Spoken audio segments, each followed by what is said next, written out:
Welcome to the LZ show. Today, I'm gonna talk about um, I'm gonna talk about just uplifting things. I don't know. I'm gonna go jumping around. I'm gonna stress the importance of how people need a vision board and not necessarily jot down goals, but try to achieve a character. You don't want to be the same person every day, right? So I had this relative of mine come by and visit me, right? Now, let me explain a little bit about this guy. I grew up with him, his relative. I used to play fight with him and pin him down and always win, he could never beat me and stuff. And I was just like always stronger. Even arm wrestle, I would win. And so he developed this kind of reputation at an early age where me and my friends and brothers, we kind of like tease him and stuff, playing around, but with mad love. It was just how we did. We kind of clowned because he had a curfew. We used to laugh like, oh, you got to go home at 7 o'clock, and he was really afraid of his father and his brother. And we were from the streets. We used to always hang out together, but we used to laugh and joke that, oh, look, you got to go home soon and stuff like that. So we would kind of like tease him. And this is how it was. But slowly, I started seeing the change in this person. I started seeing how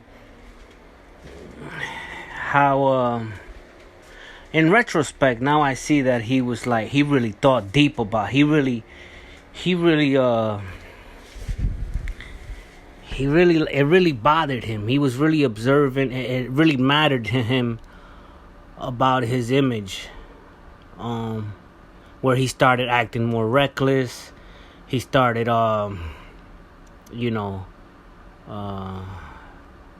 creating this persona where he's the tough guy, and he would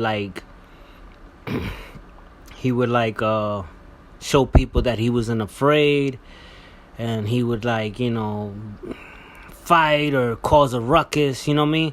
So as we kept getting older, I didn't tease him as much, because I saw that he wanted to prove himself, I guess, So we we didn't tease. We just like, oh, happy to see you and stuff, like I said, he's a relative close.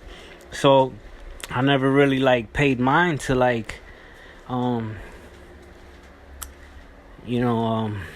belittling him and stuff like that. So I just knew that I wasn't thinking about hurting him, or his character. We was kids, like I said. I was young, and I went to juvenile centers. I was getting locked up. I was going to jail before him and stuff like that. So, but as time went by, I've been very observant. I always wanted to, I was just being myself, even though I was a bad kid growing up. But in retrospect, looking back, I noticed he always wanted to prove somebody that he wasn't I guess afraid and scared, because I guess that's what we used to do. We used to tease him.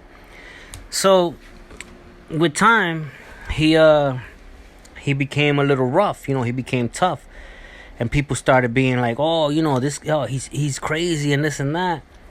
And I knew it was just he's not crazy. He's my cousin and stuff like that. He's my relative. But to them, he was crazy, so we chilling, we hanging around doing our things.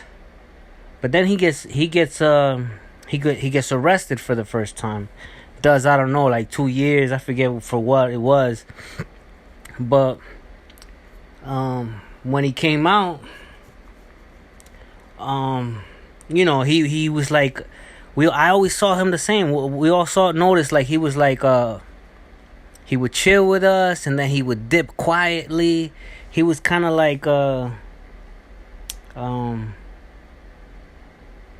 he didn't want to be seen, but at the same time, when he chilled, he went a little crazy. Anyway, he ended up becoming this he invested in that persona that he was trying to create, where it was like a tough guy, nobody could mess with me. So what happened is he ended up going back to jail. Only this time he ended up doing 10 years. For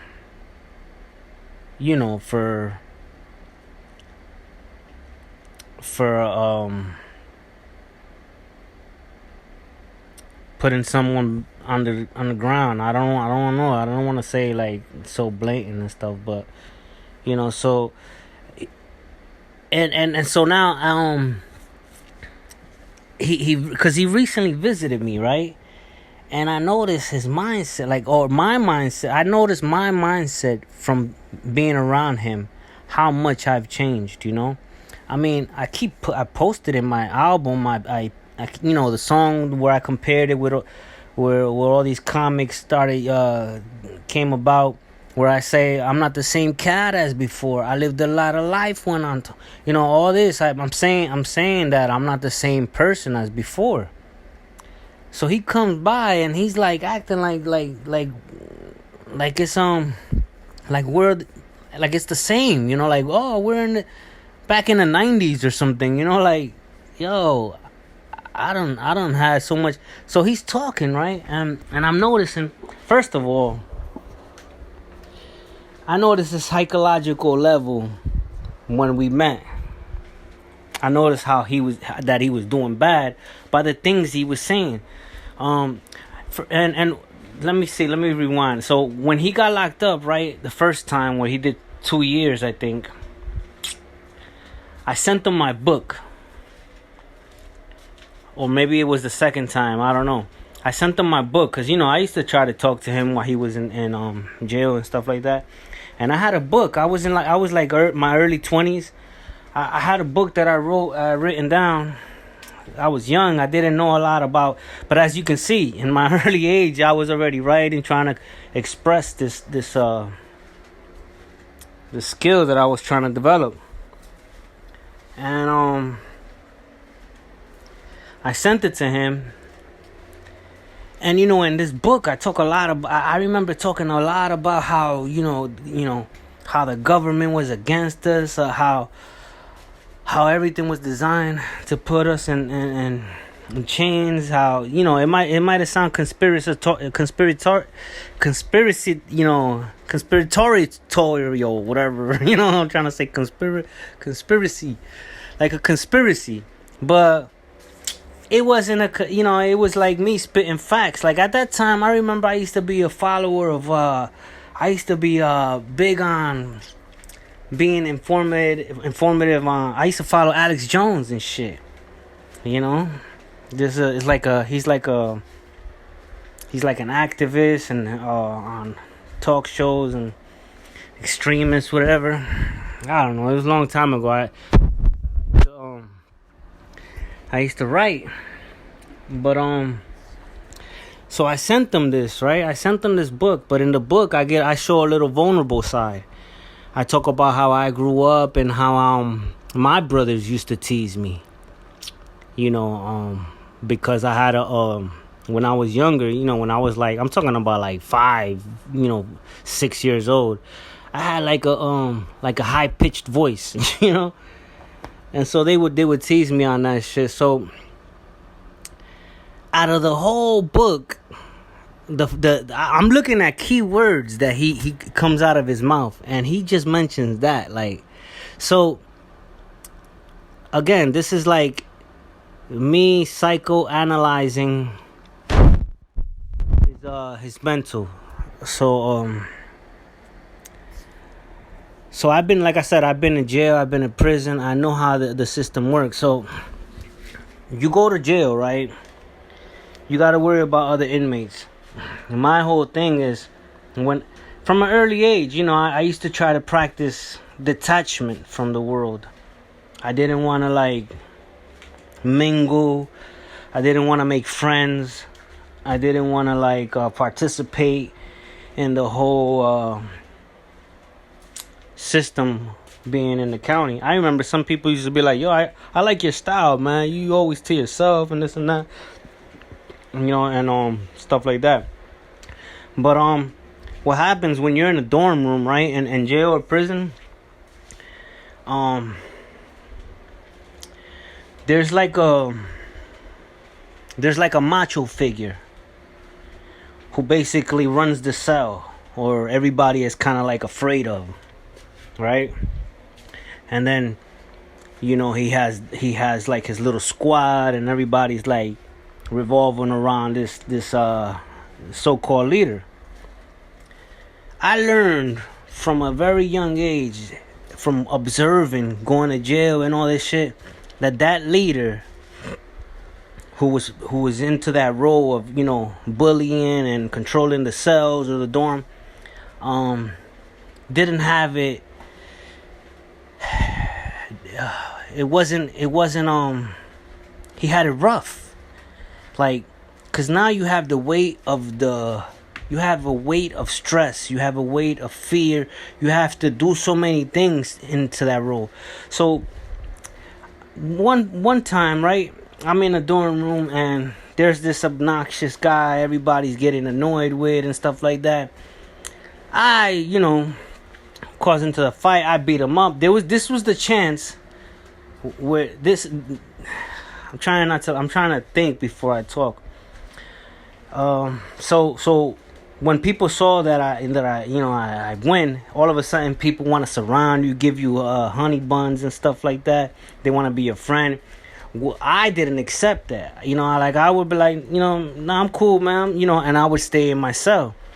I didn't assume the role of controlling the whole dorm, though that's what sometimes some of the inmates wanted. Like, yo, come on, man, you're the man. You got the juice now. You know what I mean? Take over. They didn't say it directly like that, but you could hear it. You could hear it while you're in there. And so what I would do, once I was in the position of controlling the dorm by being the head figure, I would renounce that role, and I would just stay in my cell. Cause I knew that role, that position of being that head dog is wearisome, You would see it. You can't sleep. They stay up. You gotta basically be up. Let everybody sleep. You know what I mean? You're paranoid. You're in fear. You know what I mean? You're trying to get people to be scared of you and shit like that, and then you just waiting for everybody to go to sleep for you to go to sleep and shit like that. And sometimes you gotta do a lot of annoying shit. You gotta be a bully. You gotta smack motherfuckers. And I didn't want to do that. I didn't want to do that role. So I would fuck motherfuckers up, but I would renounce that position. I would be like, nah, yo, that's it. I fucked them up, but I stay in my cell. And then what would happen as the days go by, a new character would come in and he would be the new, bully or whatever. And I would just be watching from the sideline, like watching these new bullies come in and do what they do. And nothing, they would change me from places to places, so I never got comfortable. Like I said, I never invested in that character where I gotta be like, I'm like the head nigga where everybody's scared of, So this is where I think he went wrong, my relative, because from what it seems like, because like I said, he did 10 years. And, he developed a character already by this time. That's why he was in there, as being a tough guy.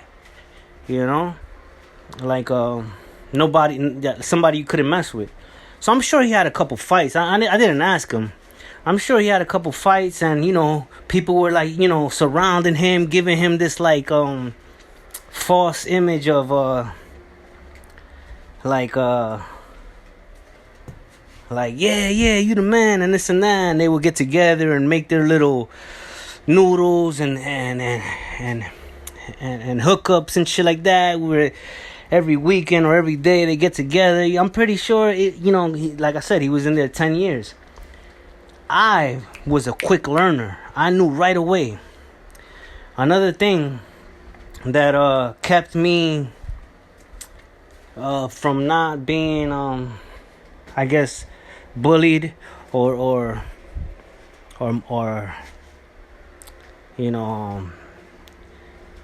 just left alone was I acted confident. Like I didn't go into jail and act scared. I like, you would notice, like, some of the inmates, you would know when they're new because they don't know what to do and stuff like that. They're scared, they're looking around. We're all in the dorm room. Me, I'm already making my bed. I'm putting sheets covering my bunk bed.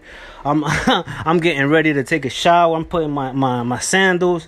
I'm going straight to the showers without knowing nobody. Like, I'm probably in a dorm room full of gangs and shit like that. But my behavior showed a level of like, oh, he's been here before, like he knows what he's doing. Like, this is nothing new to him. So instead of people looking at me like, oh, he like, how when you go to high school, you could tell the freshman if you're like a senior.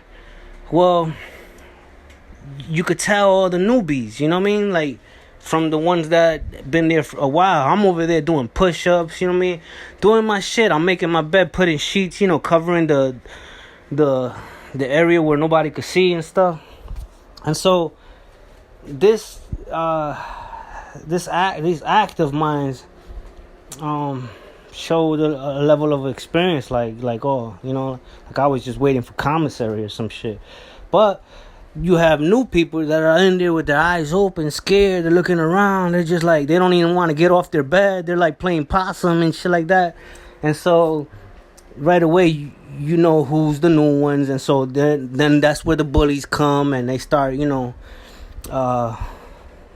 doing what they do. Either, run your shit or, beat you up or whatever. You know what I mean? Something that I would have had to do had I assumed that role, had I invested in that character where I gotta be the tough guy because, I beat up the one everybody hated or something, Instead, I would renounce that position. I didn't, in jail and in prison, this was where I practiced detachment. I didn't want to be attached to anything. I didn't want to participate with the whole system in the county. I didn't want to participate in the system in prison. I didn't want to follow what the inmates were doing. And that meant, like, me not smoking cigarettes, not drinking coffee. Because if you wanted cigarettes and you asked one of the inmates who did have cigarettes or had coffee or whatever, that's a sign of like, oh, okay, now I could fuck with him. Now I could ask him, or, you know what I mean? And since I didn't want nobody messing with me, I didn't give him that chance of me showing that interest, where I'll be like, yo, let me get a cigarette, and then boom, oh, you want a cigarette? From there on, now it's like, okay, now we're gonna get this from you, and then, you know what I mean? So I didn't want nothing. I wanted to do my time and keep my head low, But not everybody is fortunate like me, Actually, I consider myself pretty lucky, man. I prayed a lot. I read, I kept myself reading. I was reading books while others were watching. I remember one time in the county. This was like in the 90s. I don't know. When they was watching Kardashian, but when the father was a guy, I don't know what happened to him now. I think he's a woman. He died. I don't know. I never watched that shit. But that shit used to annoy me. Like, oh, man, they watching that shit. And I used to just be on my bed reading books. So, it came to a point where these guys, you're talking about people who don't know how to read. And if they do know how to read, they don't really know how to pronounce words as fast and stuff like that. So, it came to a point where they were paying me honey buns and shit like that for me to read a chapter. I said, I'll only read a chapter, and they was like, all right, cool. And then boom, when I started reading, they saw how fluent I was reading. they started paying me honey buns and shit. And that's what I would do. It's like I felt like a fucking, like a father, I don't know, putting kids to sleep and shit. And this happened, you know.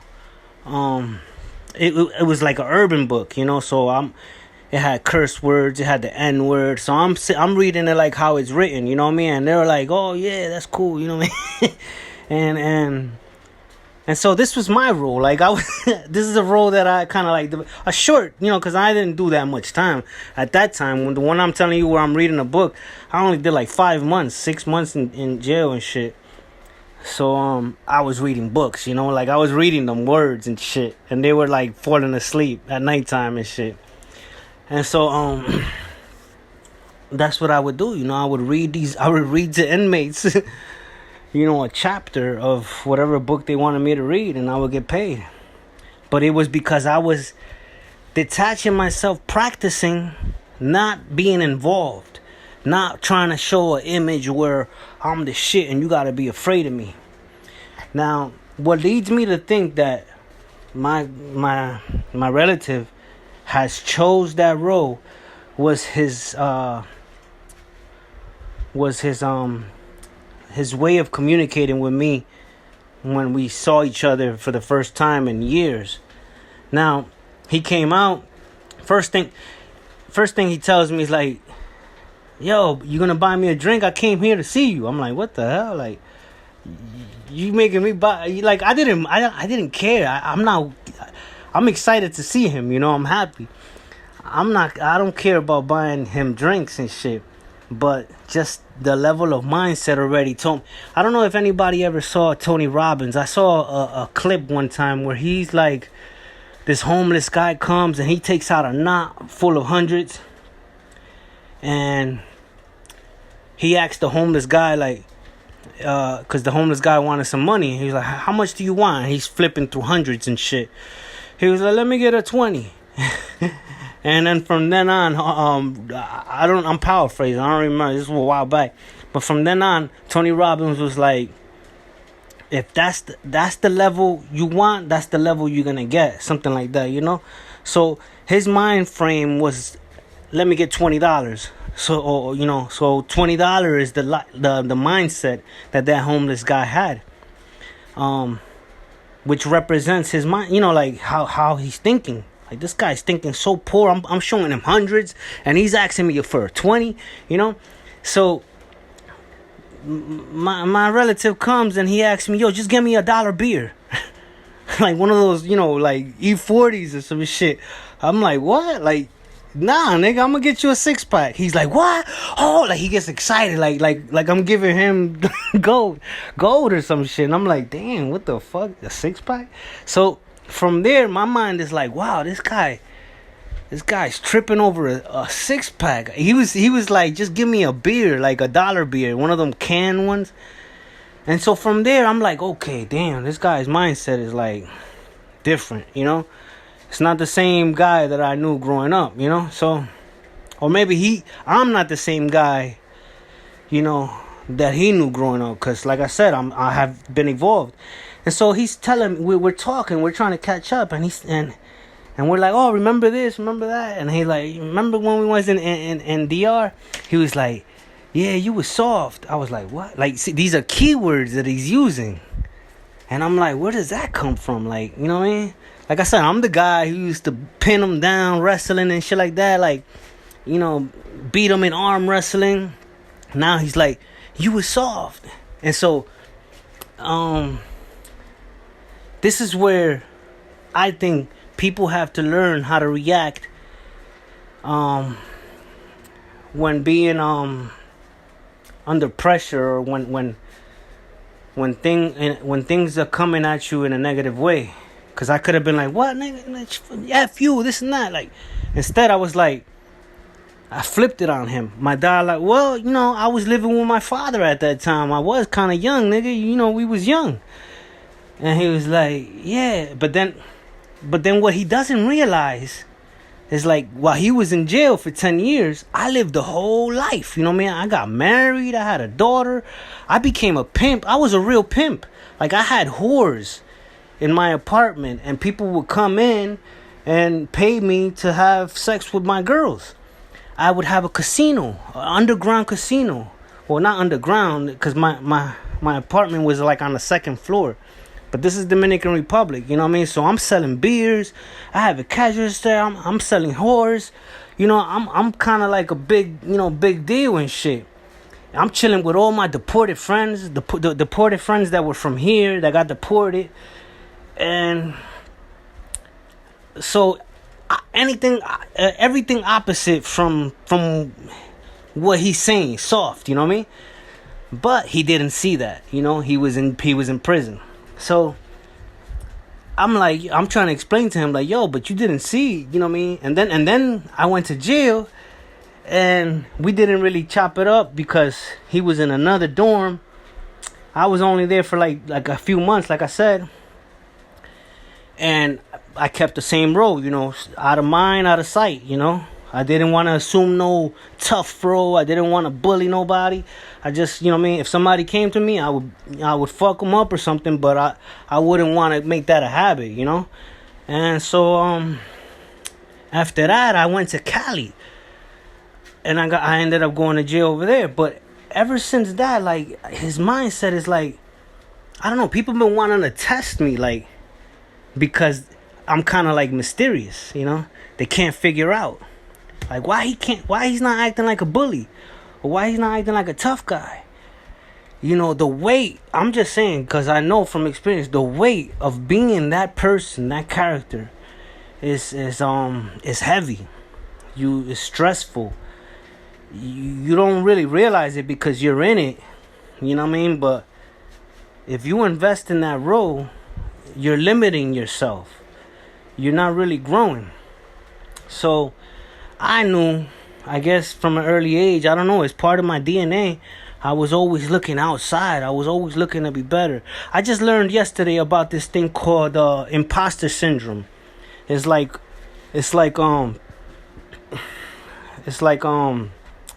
when you know, The Rock, the wrestler or the actor or whatever, when he first started in wrestling, how he talks to the audience, you know, hey, you smile what The Rock is cooking. Oh, that's an imposter. That's like a fake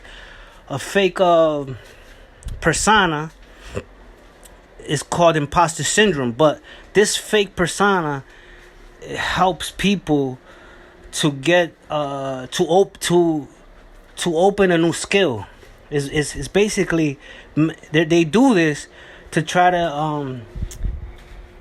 to further expand their skill in communicating and just be evolving or whatever. Snoop Dogg is another one. You know, he faked about smoking weed just for a commercial. That's called imposter syndrome.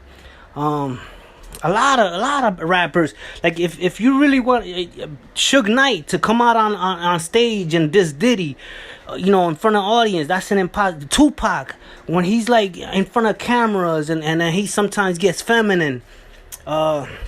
These are all imposter syndromes.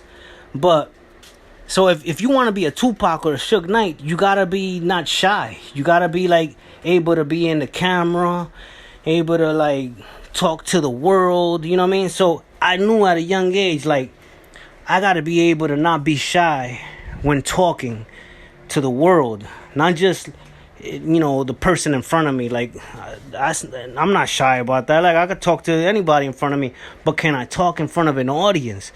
And I knew that I wasn't ready. So one of the things I would do to start it, like, to get rid of that shyness was, you know, my poetry. I started on MySpace, I think, when MySpace was around. I started just putting poetry, you know, and then it developed from there. Then Facebook came around. I started like putting videos of me, like, you know, and it was corny, but it was like me trying to, like, you know, develop this skill where I can talk to a larger audience, you know what I mean? And I sometimes look at it, I'm like, damn, you know, I do kind of look like an imposter, you know what I mean? Because I'm over here acting. It looked like I was acting, you know, on certain videos and shit like that.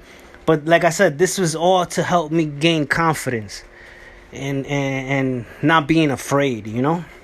So what happens is that a lot of people, the majority, stay in a shell and are afraid to exercise that imposter syndrome or whatever, because they probably look at it like, oh, that's fake or that's selling out. But yet you look up to people like Tupac and Snoop and The Rock and shit like that. All these people exercise imposter syndrome. And if you wanted to, like, I remember a lot of people, they used to be wanting to be Tupac. Well, Tupac wasn't shy, So if you wanted to develop this not shyness thing, you had to like develop an imposter syndrome where you're talking. Matter of fact, you ever seen that movie? What's the name of that movie? Sorry to Bother You, where Danny Glover was like, yo, you got to use your white voice, and then he starts talking white, like, yo, I sound like a machine. Actually, I did the same thing, but I used AI. If you look at one of my articles, the one of the most recent ones is called New Token. There's a video there that I posted. I used AI to generate, this this white voice. So it's me reading this script, but it's not my voice. I'm using a white guy and shit. So the same thing, like the Sorry to Bother You, the movie, where Danny Glover's in it, and he pretends to be a white guy, and then the movie ends up being about that, like where this guy ends up using his white voice. He's black, but he ends up using his white voice, and he generates more calls because he's like a marketer, and he starts making money. So that's an imposter syndrome, but it helped him make money. You know what I mean? So Danny Glover was like, yo, man, you got to use your white voice. He's basically saying you got to use your imposter syndrome to get further. You know what I mean? So what happens is a lot of these people don't ever develop that skill. They hide behind the cameras and they only comment or critique, or they wish they could be something like the people they look up to, but they can never do it because they never practice it. Developing this thing, because at the same time they're afraid and they think people will critique them and stuff like that, and it's only you trying to develop a skill that you didn't have before. And I'm getting better. Like I said, I've been trying to do this since the internet, like I said, MySpace came out, and me trying to post. It was, because I'm not really a loud person. I'm not really a talkative person. But I knew I had to develop a skill where I can be able to speak to an audience without being afraid. When I started touring and rapping in front of an audience, you think I wasn't afraid, man? I was like, I didn't choke on stage, but man, I was like, I had the jitters. Like I had a, I would think about the person that could do it in me, and then I would just act it out. So what happens is a lot of people who go to jail invest in this persona where it keeps them limited. They're in jail, they're feared. They're like everybody's like scared of them, and they, nobody's to mess with them and shit. But on the streets, when they come out, they come back to the same position that they was before they went to jail. And I started seeing this like with my relative, because I'm like, damn, he's still living with his parents. He has no money, like he has no whip, right? He was driving his girl's whip. He has a girl. And that's another thing I hate. When we're talking, if you're chilling with me and we're talking and we're having a discussion, I don't drink and shit like that. So my mind is sober. I'm in the now. I'm in the present. I'm like really listening to your words. I'm observing you, every little thing. You know what I mean? So I hate when they go to their phone and they start talking. They talk to the girl or somebody, and then I'm like, yo, what the hell? Like, we was just talking. Like, I hate that shit. So if in the future, if anybody wants to chill with me and stuff like that, and don't use your phone. I don't care if it's your mom or whatever. I was talking to my brother, man. My mom kept calling him. And I'm like, yo, he gets mad. I'm like, yo, why, you know what I mean? Because I'm like, I don't get it, man. I just don't, like, these people are not independent. They don't know how to learn to be independent. So, they don't know what it is to have an independent mind, a free mind, you know? And from his behavior, just being around me, he showed me no respect by the way he was talking, the keywords, saying soft. He at one point he said I was a boy, and I'm like, yo, nigga, I used to beat you up, you know, when we was little kids. And I saw it triggered him. He's like, what, nigga? Ow. He was like, I'll F you up. He got up and everything. I'm like, what the hell? I'm like, because he's drinking. Like I said, I bought him a 6-pack, and I don't drink, so I'm like. And then I'm considering all this. You know, he just came out of jail. He's still institutionalized. He probably thinks like I'm one of the... But, you know, in my mind, I'm like... I never thought about hurt. You know, it's my... I love him. You know, he's family. But he's over here coming at me like he has a lot of anger. Like, yo, why couldn't you just say... Let's box and see if I still got it. You know what I mean? Or some shit like that. Like, I got gloves. We could fucking fight. You know what I mean? You know what I mean? But the way he said it was like so angry. And it reminds me, like, I have another cousin, right? He's fast as shit. He's like, when it comes to racing, I could never beat him. You know? So I used to always be like, yo, come on, let's race. But on some competition shit, you know, not like I want to hurt him and shit like that. I was like, come on, man, let's race. I think I could beat you now, you know? And then we get there and we start racing, and you know, he whipped my ass in the racing, but I still think I could beat him. I just, you know, I'm practicing. But then I have another cousin, right, where he's tall. He's like, he got that basketball height, and he beat me in a game of basketball, right? Like 1 or 2 times, and I don't like losing. I don't care if, you know what I mean, basketball is not my game. But I'm like, yo, come on, let's play again. And the next day, I start learning his flow, his row. And I end up beating him like 6-7 times in a row. Now he can't beat me. And I know like that day I know he was mad because he was like, you know, he tried to play it off like it didn't bother him, but I know it was bothering him and shit like that. And shit like that, you know, competition, friendly shit, you know what I mean? So if he would have came at me like, yo, I want to box you, or you know what I mean, let's box, you know what I mean? I got gloves, man. We could definitely. But the way he came out made me react in a way where I had to think first, you know what I mean? So I'm like, wait a minute. And again, like I said, I've been in jail too. I guess this could only be, I think only people that been in jail or prison can relate to me, can relate to what I'm saying.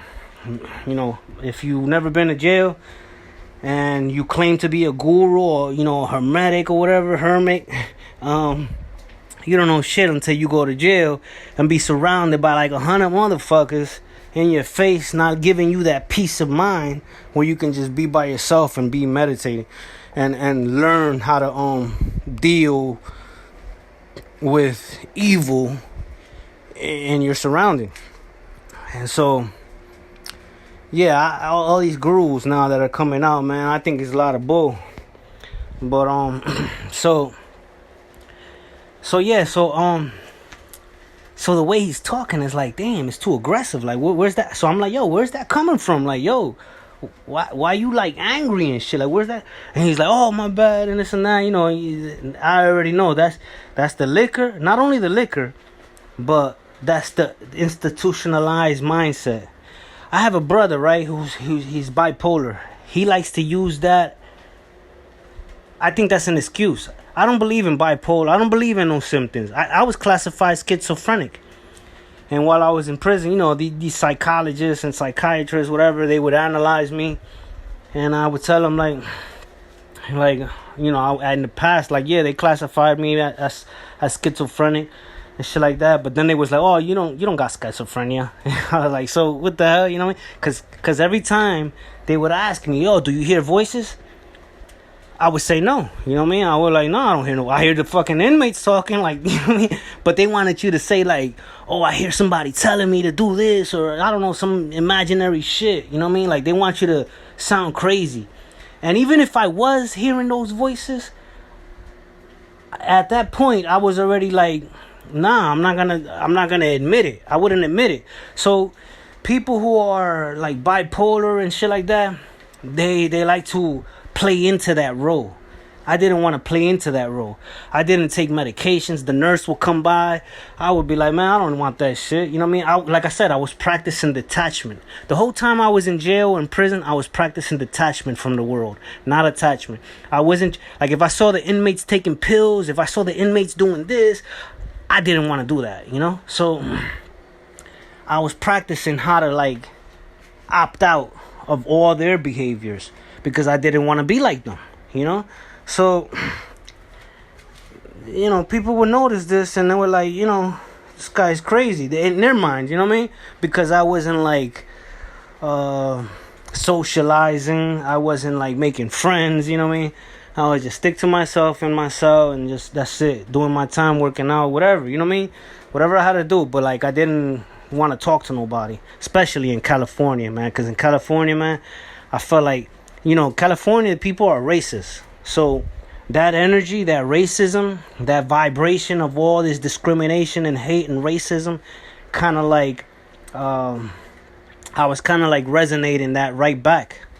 And at times I had to check myself. I'm like, damn, yo, I'm not really racist, man. I gotta stop acting like this. But it's just that I didn't want to partake in none of their actions and none of their you know, flow or participate. I was looking at them like something beneath me, you know, like, oh yeah, disgusting, you know, like I didn't want to be around them. It was like, it's repulsive, you know. And so that's how I always been, because I didn't want to flow like them. So I would be practicing detachment.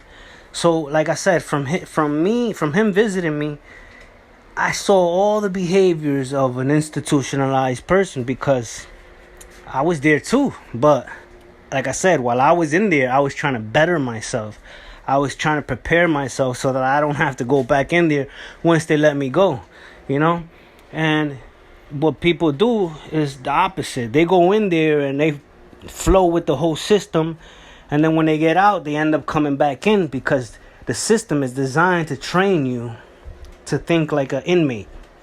So you get out thinking like an inmate. You still like sizing people up. You want to like, oh look, that guy looks big. I think I could take him. You know, you know what I mean? I remember thinking like that. Like I said, I'm speaking from experience, because I remember seeing people like, oh damn, that nigga's big. I think I want to fight him just because he was bigger than me.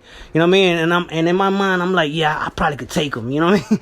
But the guy never did nothing to me. You know what I mean? So this inmate mentality, where you gotta size people up and shit like that, and want to beat them up, it's an indoctrination designed to keep you down like a slave. Because a lot of these inmates, like after so many years, come out and they go back to the streets doing the same shit. Nothing in them changed. No new skill, no imposter syndrome where they could talk to like white folks or get a job and talk to like some new clients or some shit. I don't know. They end up going back to the corner, or some are fortunate but still unfortunate. They go living with their moms and pops and shit, and they hide under the guise of, oh, you know what I mean, it's because I was in jail and this and that. But it's because you never wanted to change. You never wanted to change. You wanted to prove to others that you were a tough guy. And you invested in that role so much that now it's hard for you to get out of that role of being this like big bully or big tough guy that you're trying to be, that nobody wants to hire you. You're like you gotta fucking depend on, I don't know, like a girl or your parents. You gotta depend on things, you know. My brother depends on his symptoms or diagnosis or classification to be in his position. He, oh, it's because I'm bipolar, that's why I gotta, so he uses that as an excuse to keep him in the level of, oh, that's why I gotta keep drinking or smoking cigarettes or doing what I do, but that's just an excuse. And I'm proof of that, because like I said, they classified me with schizophrenia, and then later on it was like, oh, you don't have it. Like, it's because it's bullshit, and it depends on what you say. Every time they used to ask me, like, do you hear voices? I'd be like, no. Every time they wanted to give me pills, I would deny it. I don't want that shit. You know what I mean? So what everybody usually do is, oh yeah, I hear voices. You know what I mean? Or they take the pills, and so they buy into that role of being classified exactly what they want you to be. You know. And now what that does is it limits you. It limits you from taking a new role or a new chapter. It limits you from trying to achieve the character that you should be. You know, you should always try to be that person that could achieve greatness. Let's say you want to be a millionaire. This is where I think you should have a vision board. Because with a vision board, I don't practice. I just used to write. I write my thoughts down, you know what I mean? But vision boards is helpful. You know what I mean? I would use like Pinterest. I like Pinterest, whatever you call that. But you know, I would write my thoughts down, and I'm like, I want to be this. I want to be a baller. I want to be this guy. I want to, you know. And so I would talk about the person that I want to be in the way that the dialogue of that person would start coming out of me, and before you know it, you end up becoming that person.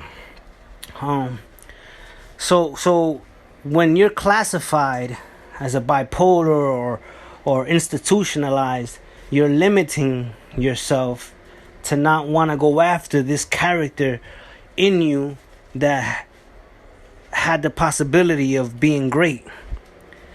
You disregard it because now you've invested so much in this role where you want to be this tough guy, right? It's because psychologically you're thinking about others. Like I said, I knew him from a little kid, where we used to tease him and stuff like that. And slowly I started seeing his changes. Like, oh, now he started doing wild shit. One time he bust people with a bottle in the head. Like, we in a bar, we bar fighting and shit, but the fact that he would do these things, I was like, oh shit. Like, I never seen him do shit like that. Like, he was always the shy, the quiet one, you know what I mean? Now he's becoming this wild character where everybody's afraid of him. Outside of the family, of course, not us. Like, I still see him like my cousin. But this shit developed.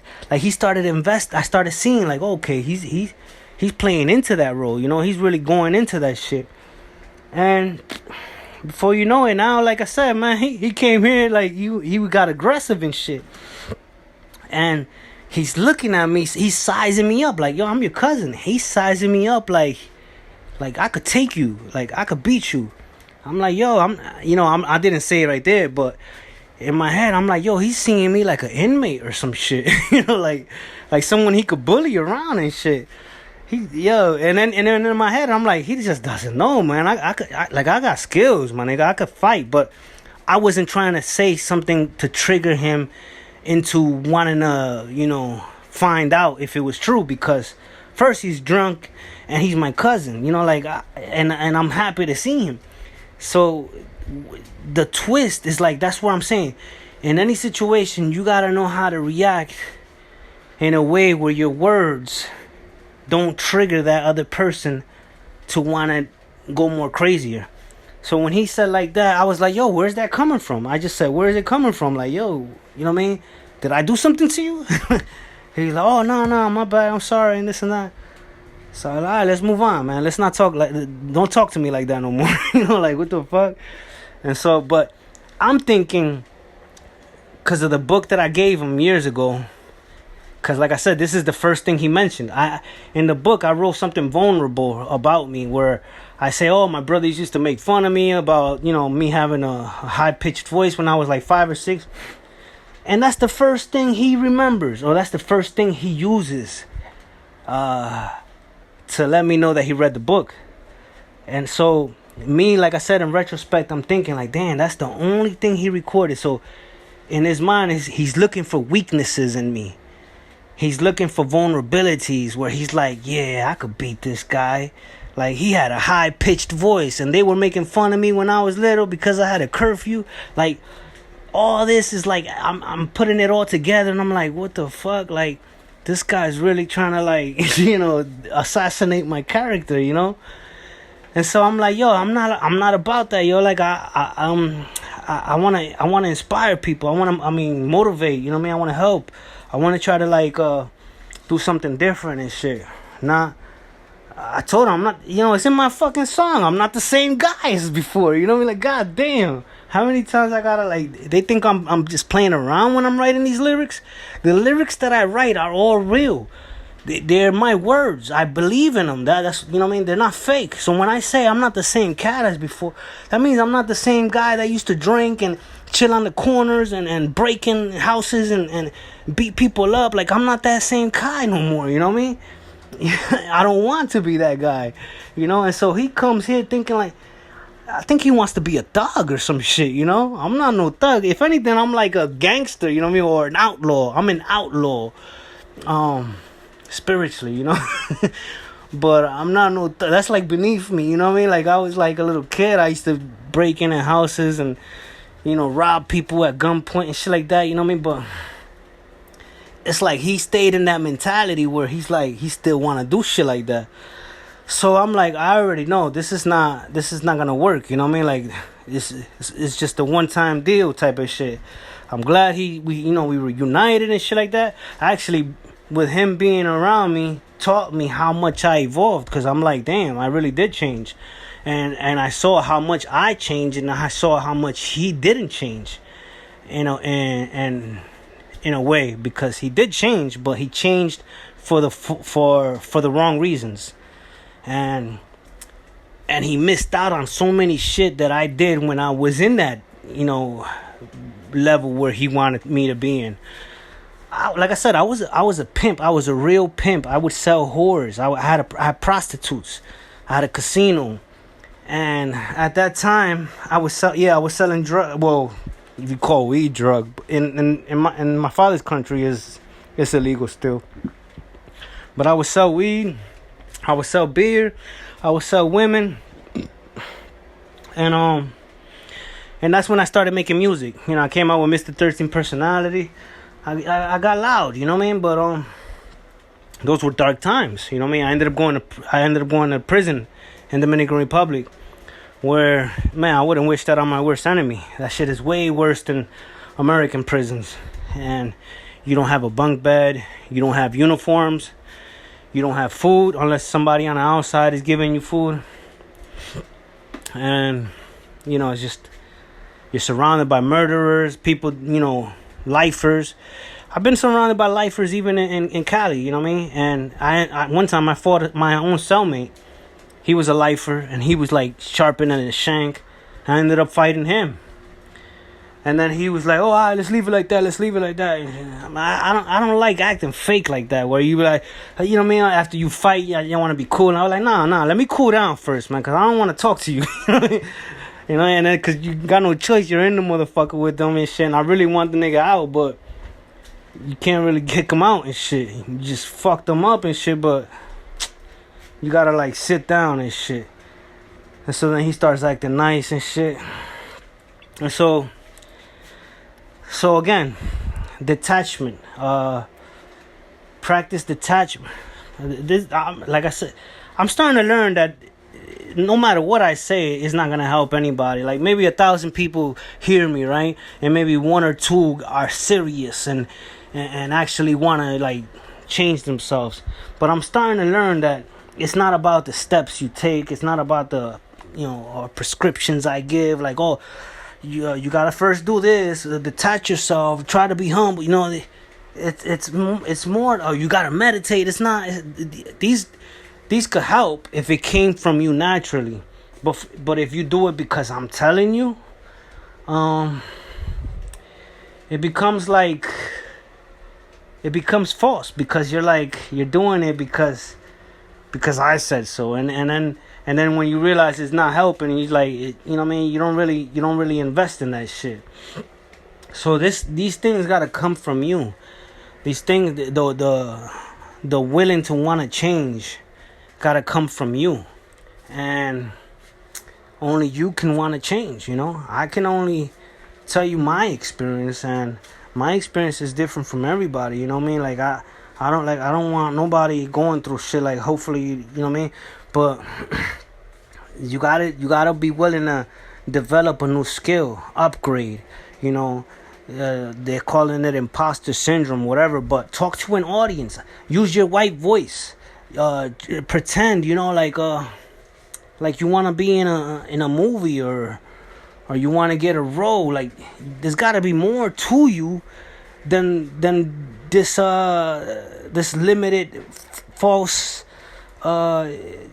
persona that's been pushed into your mind. You know what I mean? It's not really you. You know what I mean? I knew, like like I said, I knew who my cousin was when, you know, I saw him growing up. I knew how good-hearted he was. He was a good guy, nice. To see the changes of him becoming this institutionalized mindset, it's like, man, that's false, man. It's not real. So a lot of people get that misconstrued. They be like, oh yeah, that nigga's real. He knocked this nigga out. Yeah, I'm fucking with him. Nah, that's not real, man. You're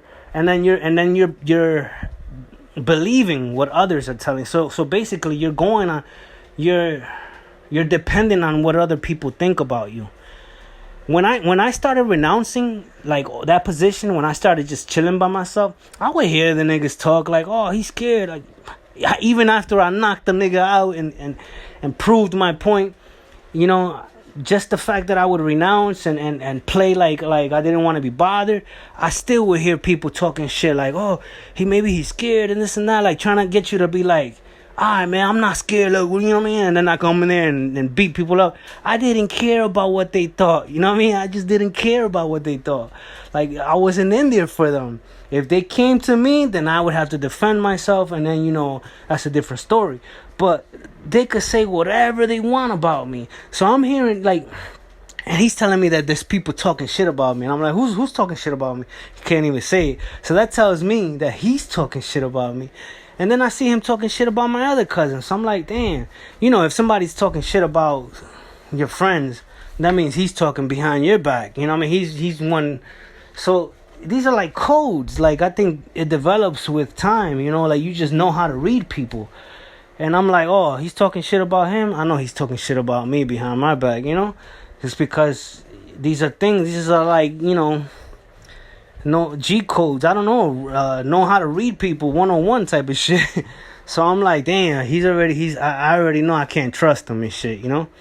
And then the things he's doing, like I said, I was just happy. Like I'm trying to observe him. Haven't seen him in years. But the way he was just acting was showing no respect. Like he's in my. First of all, I didn't want to stop him, but he started smoking cigarettes. I'm like, yo, this is my crib and shit. But you know, I kept quiet. I'm like, you know what, fuck it. Let me see where's this going. And then I see him flicking ashes on the floor. I'm like, oh, that's mad disrespect. In my head, I'm like, yo, that's mad disrespectful, man. Like, yo, this nigga don't respect me at all. But I'm like, you know what? First time, you know, man, he's like I said, I'm considering all the shit he went through. But man, there's no like, yo, can I get an ash or something? Or can I smoke here? Like, he didn't even ask me, you know what I mean? So it's like, already I know he didn't want to respect me. So he came in with that attitude of showing like hate, like envy. And then I'm like, yo, listen, I don't care what I tell them. I don't care what people talking. Like, I'm making money. I got a, you know, I got a car. I got my own place. Shit, I got a website. You know, I mentioned website. I don't know why I said that shit, but I got a website. I got my own car. I got my own crib. I'm making money. Like, what the fuck I care about what people think? You know what I mean? I got albums. I'm making music. He was like, yeah, I like that. Yeah. And you know, he starts, you know, bigging me up. But all that shit is a lie. I already know. Because the way he came at it was like false pretense. You know, I have another boy that came at me years ago, too. That when we were kids, you know, we were cool as shit. But, you know, I was always the alpha. And now, you know, years ago, like, grown-up shit, you start seeing this nigga like that, like how my cousin came, like, wanting to fight me and shit. And just being disrespectful. I'm like, yo, what? You know what I mean? In my head, I'm like, where's this shit coming from? You know what I mean? Because I don't really be talking to these people for that. So it tells me like they're watching me. You know, they're watching my. Maybe it's the music I'm coming out with. Maybe it's the. Damn, I'm running out of time. Anyway, so this is that's that. What up? This is part 2 of the episode of the last episode where I'm talking about my relative and all this. Because I ran out of time. This only has 60 minutes, so I could talk through it. So, anyway, so going back to what I was saying about his character, I started seeing his changes growing up. You know, there came a point where he beat me in arm wrestle once. You know what I mean? He just came out of jail. I was a little thinner. You know what I mean? I was, and I guess these little things must go to his head or something. You know, where he starts thinking like he's like unstoppable and stuff like that. But you know, winning in arm wrestling is a whole different thing from actually fist fighting and shit, you know. And like I said, this was before, and after that, you know, like I got bulkier again, and I can't beat me in arm wrestle. But again, this is the ego in my head talking. I'm learning as time goes by how to self-edit myself. Some of the things I say, I edit myself. Like, no, don't say it like that, because then it comes off like giving room to like introduce or promote, like provoke him to like wanna fight, you know, because I'm saying like. I could beat him, or this, like, I want that out of the mind, you know. So I'm self-editing myself at times. Like, no, wait, it's not about. I know what I could do, but I don't wanna illustrate that, you know. Like, you know, if it happens on a competition, yeah, we could do it and stuff like that, and whatever happens, you know what I mean. But I don't want to like lead to the point where it's like where it makes him want to find out, you know, like we shouldn't be doing that, you know. I told him, yo, we're grown-ups, man, like, you know, you family and this and that, you know. So, but yeah, like I ran into some other guy too, like he was trying to like, and I think it's because of that, you know. When I started coming out with my music at first, you know, when I was living in the yard, like I said, I was a pimp. I was doing a lot of big shit. But I started making music. I started rapping, and I was coming out on TV shows and radio stations. So it was a point where I was kind of like a big thing, you know. So I don't know, like you could see when people are envying, because I had this other cat who, growing up, you know, he was like a friend. He was like scared and shit. Like I had to like show him the ropes and shit, and then. Now, years later, you know, he comes up to me and he wants to disrespect me and he wants to fight me. And I'm like, what the fuck? What's this all about? Like, where's this shit coming from? You know, like, I'm like, yo, get out of here. You know, like, I'm basically like brushing him off because, yeah, you could say what you want, man, but you ain't doing shit. You know what I mean? Like, so... it has to be that I'm becoming something that they're not, that they can't, you know, because like I said, I've been able to evolve to this audience that they probably wish they can talk to and they can't. I'm coming out on TV, on radio stations, I'm making music, you know, I'm talking to an audience, and they're still talking to a few people on the streets. And yo, envy's a real problem, man. Cause you could tell when people envying you, and at the same time, that's when I knew I was becoming big. You know, like, oh, this nigga really hate. You know that saying where if you got you need haters to know that you're doing good. Like, yeah, you definitely gotta have haters to tell you that you're doing good and stuff. Like, I mean, to show you. But him, the haters coming out like. The way they was coming like at me was like some real hate, you know. Like I was like, oh shit, these people wanted to hurt me, type of shit. And it was only because I was excelling in the things that they couldn't.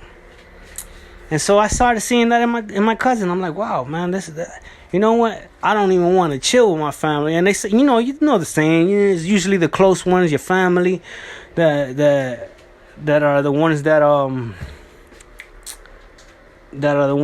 to hurt you. You know what I mean? And that's true. I now see it. My whole thing was like, damn, I can't wait till we reunite, all my cousins and this and that, like how it was before, except that I can't go back to what it was before because I'm a whole different person, you know what I mean? I don't drink no more. I don't smoke cigarettes. I never did, but that's another thing. He never used to smoke cigarettes. Now he smokes cigarettes? Like, what the hell? And so, so I stopped all that shit. So now it's like, if that's how my other cousins are too, like, that's why they've been avoiding me, because I've been making, a bigger impact in the world, and they're like in a way showing kind of resentment.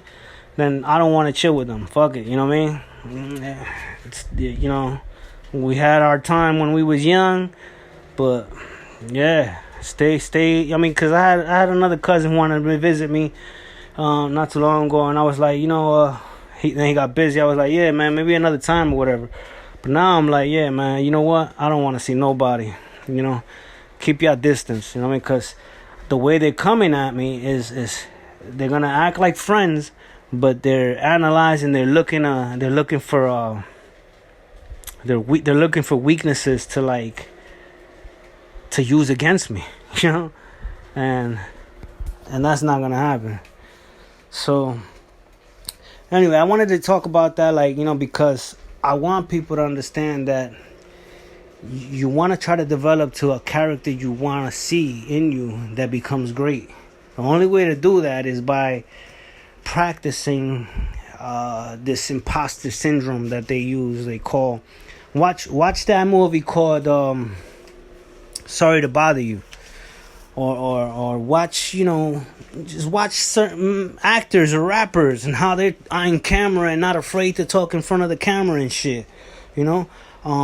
The reason I'm not recording this video is because this is a Spotify audio version, and it allows me to just record through my voice, in the comfort of my crib and shit. Sometimes I could be in my bed, I could be sitting, I could be outside, I could be in the car. I don't really gotta worry about how I gotta look and shit. But maybe down the line, you know what I mean? Because like I said, I don't really care about gaining an audience. It was just that when I was younger, I always felt like I had a bigger purpose. I had to be able to speak to somebody who could understand me, not to people that that couldn't understand me. You know what I mean? Because even when I was young, I had deep thoughts. I would always have these deep thoughts, and in the midst of us drinking, or when I used to drink, some of these deep thoughts would come out, and they wouldn't be able to comprehend. So I always knew, I gotta be able to communicate with somebody that can understand me. And so I started developing, like I said, I started in MySpace, then Facebook, and just posting these corny videos of me, kind of showing my acting skills. But as time went by, I started gaining more confident, and now I'm not as afraid to be in front of a camera and just being myself, whereas many people are afraid to do that, So you want to develop a skill, and to develop the skill is to not repeat and remain the same character you've been all your life. You want to be able to talk to a group of kids. I don't know. You can't if you can't be in front of a group of kids and talk to them with confidence, then what the hell, what are you learning in life? Why are you still, you can't talk to kids, you're afraid to be. I used to be a security guard to juvenile delinquents, and there gotta be a level of respect, and there would be some knuckleheads, but you put them in a place. And so if you can't talk to a group of kids, man, because you're afraid to talk in a higher plane, or afraid to sound motivational, afraid to sound like a teacher, afraid to use your white voice or whatever, yeah, man, you gotta upgrade, and it's important and imperative that you seek change, because the way you are was by design, and it was not. It's on a false illusion that you're free, and it's because you wanted it to be like that. But no, they gave you the categorization. They labeled you as bipolar. They labeled you as unfit to be in society.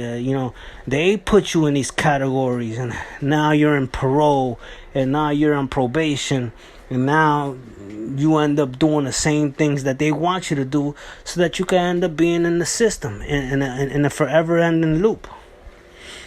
Anyway, I think I said enough about this. Hopefully it reaches somebody. I doubt it does, because people don't really want to change. People know, and the sad thing is that people know what they need to do to change, and they know that what they're doing to them is keeping them a prisoner, a slave in the mind. They know this. People know this. People know that they're not supposed to,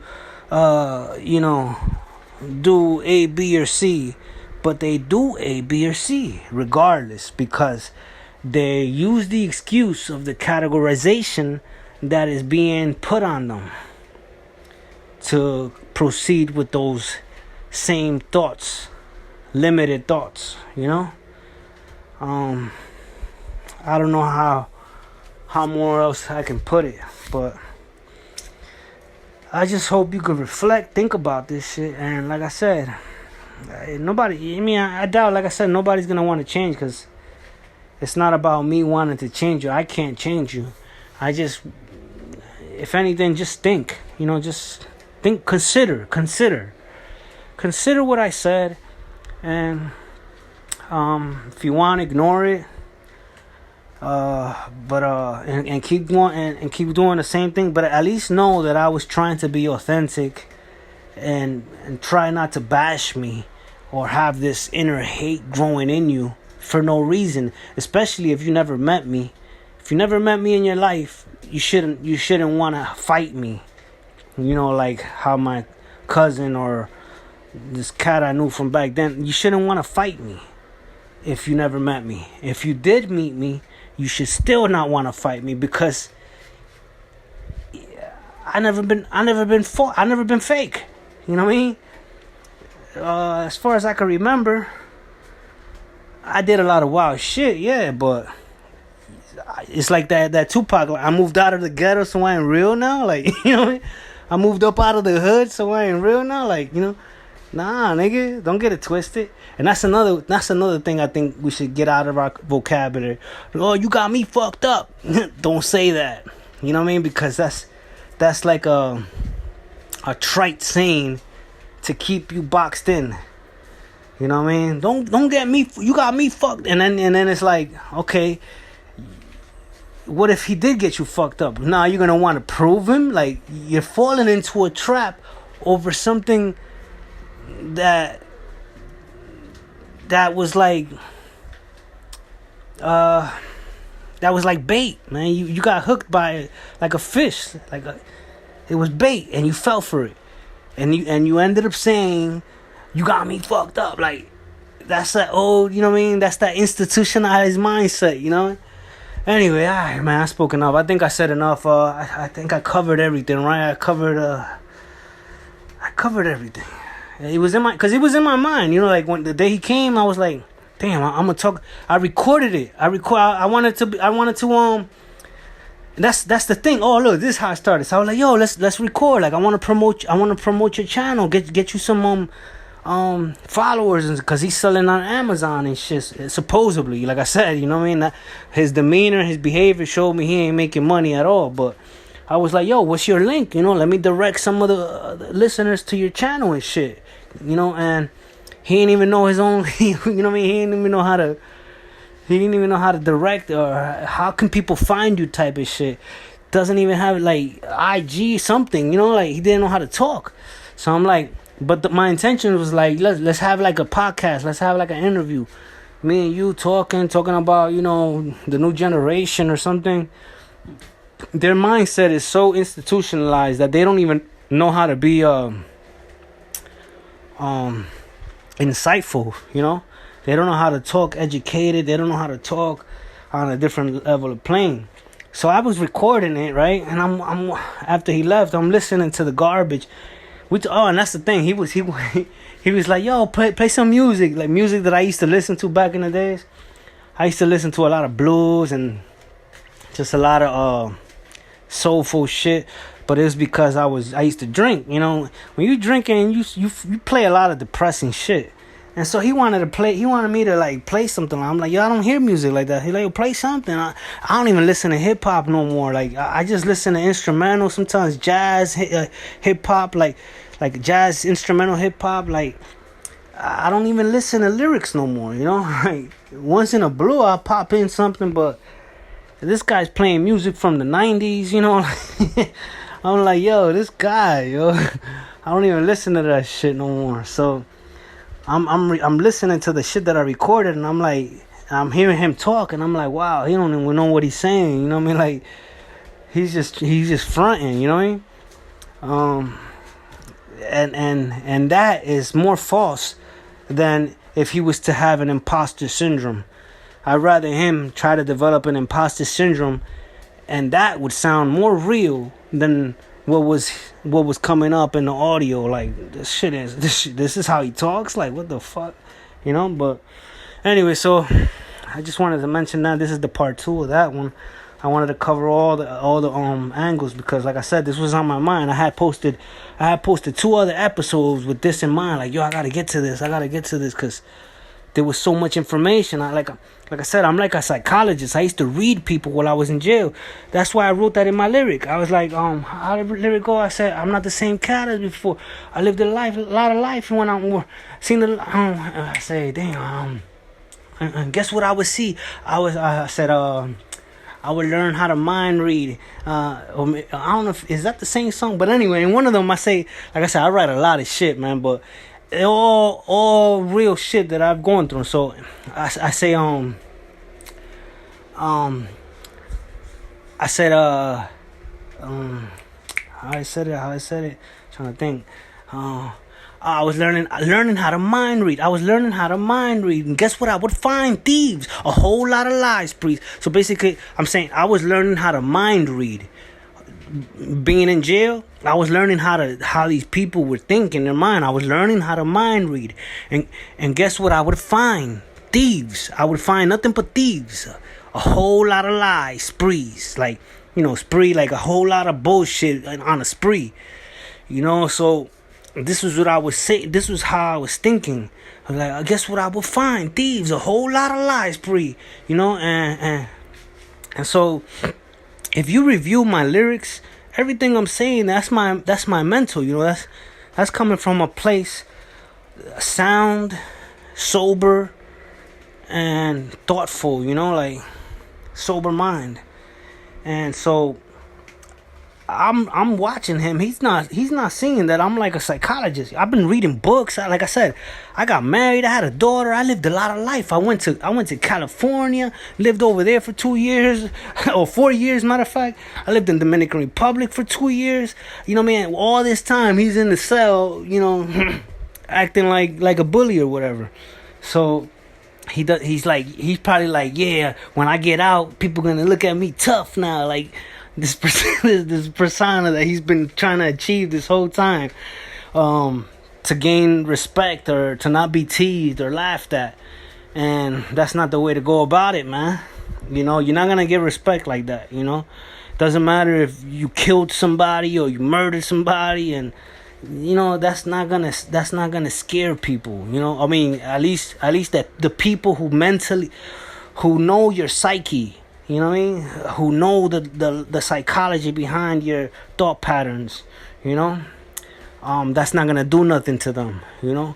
To the people that don't know you, that don't know how the mind works, that don't know how to mind read. Yeah, you're gonna be fucking a gangster or a thug or whatever, you know. But that's not gonna work on everybody, man. So I just say, you know, be yourself, man. Don't play into the role to impress anybody. I don't care about people's opinions of me. And he mentioned that, oh, there's people hating. I don't care about that. If there is, I don't care.